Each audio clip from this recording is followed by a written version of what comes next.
Réchauffement climatique, neutralité carbone, on n'y est pas encore, c'est notre grand angle.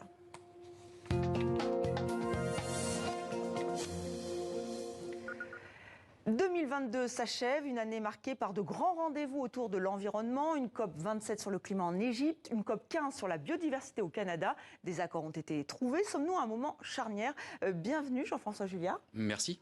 Vous êtes le directeur général de Greenpeace France. Alors avant de nous ouvrir sur le monde, on va s'intéresser à la France, puisque Greenpeace fait partie du collectif L'Affaire du siècle. On en avait parlé dans 64 minutes évidemment. Vous aviez poursuivi le gouvernement français, vous l'aviez fait condamner pour inaction climatique. Alors l'État doit répondre à la justice, au tribunal administratif d'ici demain. Est-ce que vous y croyez encore ?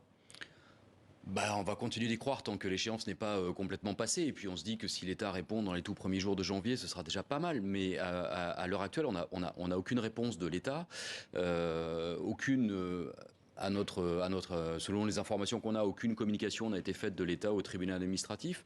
Et ça veut dire qu'il n'y a pas de réponse. Nous, on a écrit à la Première ministre il y a quelques jours pour lui poser la question pour lui demander de lister à la fois toutes les mesures qui ont été prises par le gouvernement français en 2022 pour réparer le préjudice écologique commis, parce que c'est ça la condamnation du tribunal administratif, et surtout connaître un peu à l'avance les mesures qui vont être prises en 2023 pour continuer à lutter contre le dérèglement climatique. Et c'est vrai qu'on aimerait bien, ce serait un peu le minimum, que la Première ministre nous réponde là-dessus et répondre au tribunal administratif, parce que sinon, c'est quelque part une tentative de soustraction de la justice de la part de l'État. Mais des mesures ont été prises, en tout cas annoncées. C'est vrai que ce n'est peut-être pas à vous de faire les comptes, mais pour vous, en tout cas, le compte n'y est pas. C'est pas nous qui faisons le compte. C'est un organisme officiel qui s'appelle le CITEPA et qui fera les comptes définitifs, entre guillemets, au mois de mai ou juin 2023. Mais selon les estimations qui sont sorties il y a quelques jours à peine du CITEPA, sur les 9 premiers mois de l'année 2022, la baisse des émissions de gaz à effet de serre, elle est de moins 0,3%. Or, c'est largement insuffisant parce que le Haut Conseil pour le climat recommandait à la France de viser 4,7% de baisse d'émissions de gaz à effet de serre chaque année, si on veut être sur une trajectoire compatible avec l'accord de Paris sur le climat. Ça veut dire que la France continue de baisser ses émissions de gaz à effet de serre, mais terriblement lentement, bien trop lentement pour faire face au dérèglement climatique. Mais on pourrait vous répondre qu'entre-temps, il y a eu cette guerre en Ukraine, la crise de l'énergie. Est-ce que là, ça joue ? Tout joue, tout ce qui se passe dans le monde joue, et c'est vrai que les baisses les plus importantes qu'on a connues, c'était pendant la pandémie, parce que ça avait mis à l'arrêt une bonne partie de l'économie mondiale. Là, effectivement, il y a une situation post-pandémie, il y a la guerre en Ukraine, mais je veux dire, ce n'est pas une raison pour attendre des jours plus heureux ou des jours plus sereins pour lutter contre le dérèglement climatique. Et puis on aurait pu aussi, et nous c'est ce qu'on a essayé de demander au gouvernement français, on aurait pu faire de cette guerre quelque part une opportunité pour accélérer la transition énergétique. On voit bien à quel point le modèle de développement qu'on a eu pendant plus de 2 siècles maintenant, reposant sur l'utilisation des énergies fossiles, pétrole, gaz et charbon, nous a conduit dans l'impasse dans laquelle on est aujourd'hui en termes d'approvisionnement énergétique. Mais là on voit que c'est presque l'inverse, puisqu'on voit qu'on rouvre des mines par exemple, en France et en Allemagne aussi d'ailleurs. C'est bien le problème, c'est pour ça qu'on est parfois en colère contre ce gouvernement qui ne va pas selon nous dans la bonne direction. Aujourd'hui il faudrait aller plus fort sur la question de la sobriété énergétique, donc on en parle, il y a même un plan de sobriété qui a été mis en place par le gouvernement, et c'est plutôt une mesure salutaire. Ça vient tard, très tard, mais au moins c'est là. Et puis accélérer le développement des énergies renouvelables. Pour nous, pour nous, oui, Greenpeace, mais surtout pour le GIEC, les scientifiques du climat, c'est la principale option pour lutter efficacement contre le dérèglement climatique. C'est le déploiement massif des énergies renouvelables en France, mais surtout dans le monde. Alors Jean-François Juliat, est-ce que vous savez quel est le livre qui a été le plus vendu cette année ? Non. C'est un livre qui marque l'intérêt, en tout cas des Français, je parle de la France évidemment. C'est Un monde sans fin, co-signé par l'ingénieur Jean-Marc Jancovici, le dessinateur Christophe Blain, donc top des ventes de livres en 2022. Est-ce que vous l'avez lu ? Est-ce que vous êtes convaincu par ce qui est montré, expliqué ? Je l'ai lu, oui, je ne suis pas tout à fait convaincu. Il y a des choses que je partage avec monsieur Jancovici sur le constat, l'urgence, la nécessité d'opérer une décroissance d'un certain nombre de secteurs entiers de l'économie française et de l'économie mondiale.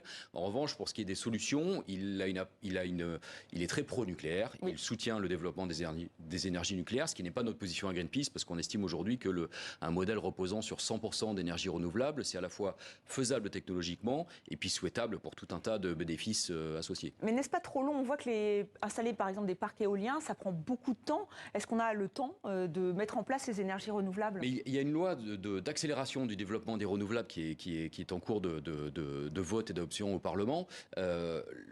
Déployer des renouvelables, ça reste toujours bien plus rapide que déployer des centrales nucléaires. Donc je reprends votre argument par rapport au nucléaire.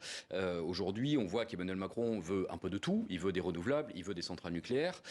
Déployer des centrales nucléaires, enfin si on commence à construire des centrales nucléaires aujourd'hui, elles ne seront pas opérationnelles avant 2035, voire 2040. Donc c'est bien trop tard pour avoir un effet important pour lutter contre le dérèglement climatique. Est-ce que le nucléaire pourrait être une solution, en sachant qu'il y a des avancées, vous avez certainement entendu parler de cette avancée aux États-Unis par des chercheurs américains sur la fusion et non pas la fission, avec de nombreux avantages. Voilà, je ne suis pas une experte en nucléaire, mais elle ne comporte aucun risque d'accident nucléaire, produit moins de déchets radioactifs, surtout par rapport, donc, on le disait, aux centrales à charbon, à gaz. Ça, vous y croyez à ce nucléaire-là? Vous l'espérez? Peut-être un jour, mais honnêtement, ça fait un demi-siècle déjà qu'on nous dit que la fusion nucléaire va arriver, et les experts les plus sérieux disent qu'il va falloir encore attendre un demi-siècle avant de commencer à en parler sérieusement en termes de production d'énergie sur un plan massif et industriel. Donc si ça arrive un jour, tant mieux, j'ai envie de dire, mais là c'est pareil, on n'a pas le temps d'attendre ces développements technologiques. Aujourd'hui, il y a des solutions qui existent, et encore une fois, ce n'est pas un vœu pieux de militants écolos, un modèle qui repose sur des économies d'énergie. Pourquoi personne ne veut? Est-ce que c'est la mauvaise foi? Non, c'est un choix politique. Et puis c'est une difficulté aujourd'hui d'accepter encore que c'est possible. Et moi, ça me rend toujours assez perplexe de rencontrer autant de gens qui disent oui pour la fusion nucléaire, qui reste très hypothétique, mais qui disent non, c'est pas possible d'avoir 100% d'énergie renouvelable. Mais en quoi aujourd'hui il y a plus de crédibilité ou de légitimité dans une hypothétique, encore une fois, fusion nucléaire plutôt que dans le 100% renouvelable. 100% renouvelable aujourd'hui, RTE, qui était une filiale d'EDF, a développé un scénario qui vise à développer 100% d'énergie renouvelable. RTE, c'est pas une organisation militante écolo. Ils ont dit que c'était possible. Il y a des points de force, il y a des points de faiblesse dans ces scénarios comme celui-là, mais c'est possible. Et comme vous le dites, il y a la question du temps, et on voit que ça s'accélère. Il y a eu beaucoup de catastrophes naturelles en 2022. On va faire le point avec ce sujet de Kevin Berg, et on continue ce grand angle juste après. Des étendues calcinées, à perte de vue. En 2022, jamais la planète n'avait subi autant d'incendies. Du sud de la France jusqu'en Californie, des centaines de milliers d'hectares de forêt sont partis en fumée. Avec la hausse des températures et des périodes de canicule toujours plus longues, nos forêts sont devenues des poudrières qu'un simple mégot de cigarette peut embraser. Ce n'est pas normal. Ce n'est pas normal. En 60 ans, le temps a changé. Tout change. Les gens ne respectent pas la planète où nous vivons. De l'eau qui sauve, qui tue. Rwanda, Cameroun, Nigeria. En octobre, plusieurs pays d'Afrique sont ravagés par les inondations. Résultat, plus de 600 morts et près d'1 million de déplacés. L'eau est entrée dans la maison. Avec ma sœur, on a commencé à en avaler. Mes pieds ne bougeaient plus. Mes parents m'ont réanimé et amené dans une autre maison plus sûre. Des maisons détruites, des villes aussi. Des Bermudes à la Floride, en passant par Cuba, 2 ouragans, Yann et Fiona, s'abattent sur les côtes. Certaines parties du comté de Lee sont encore à explorer. Comme vous le savez, certaines de ces zones, Cap Coral, la ville de Fort Myers, ont été vraiment inondées et vraiment dévastées par cette tempête. Partout dans le monde, le climat s'emballe. Et pour le secrétaire général des Nations Unies, Antonio Guterres, un seul responsable. L'humanité est devenue une arme d'extinction massive. Nous avons traité la nature comme des toilettes. Nous nous suicidons sans même nous en rendre compte. Parole glaçante à l'image de cette fin d'année, qui voit les États-Unis, deuxième plus gros pollueur du monde, figés dans la neige et le blizzard, comme le symbole d'une planète de plus en plus en danger. Pour elle, le compte à rebours a déjà commencé.